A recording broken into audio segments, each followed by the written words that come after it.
this is not a closed case. We're not just talking about Jim Tressel lied, rule on that. 5 players were, trading jerseys for tattoos, rule on that.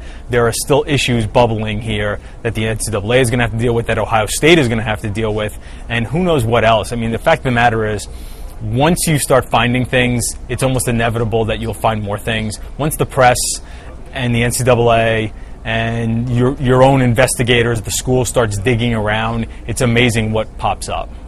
In the short term, it's Luke Fickell's job. He was an assistant and a former Ohio State player. It's unlikely he would be the long-term solution, simply because you're Ohio State. You can pretty much get almost anybody you want. It's a top 5 job. Even with potential NCAA sanctions, it's a top 5 job. The first and most prominent name that will be bandied about is Urban Meyer, the former Florida coach with 2 national championships on his resume. He's a free agent. Conceivably, they could go hire him at any time. They don't have to worry about asking a school, hey, can we have permission?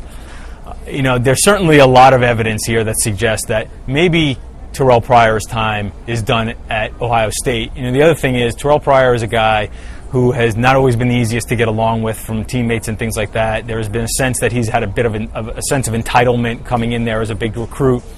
Jim Tressel was his number one proponent. Jim Tressel essentially lost his job by protecting Terrell Pryor.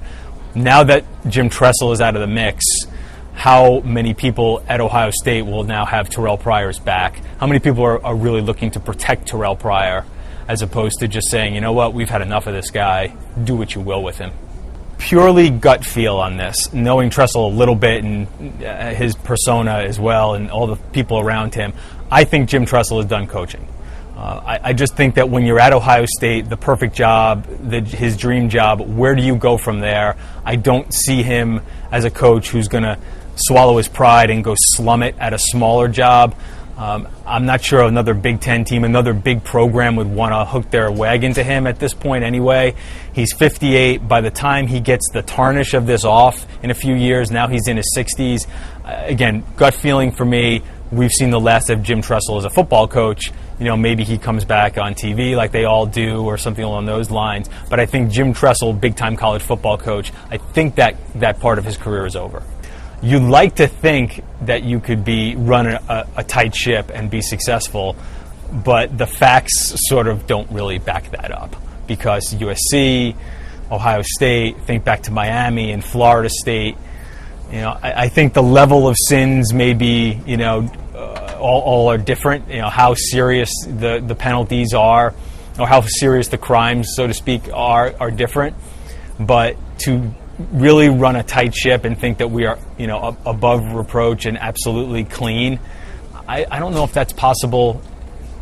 I don't know if that's possible in college football. Forget to be successful. I think it might be impossible just to run a big-time college football program and not at some point get into trouble with the rules.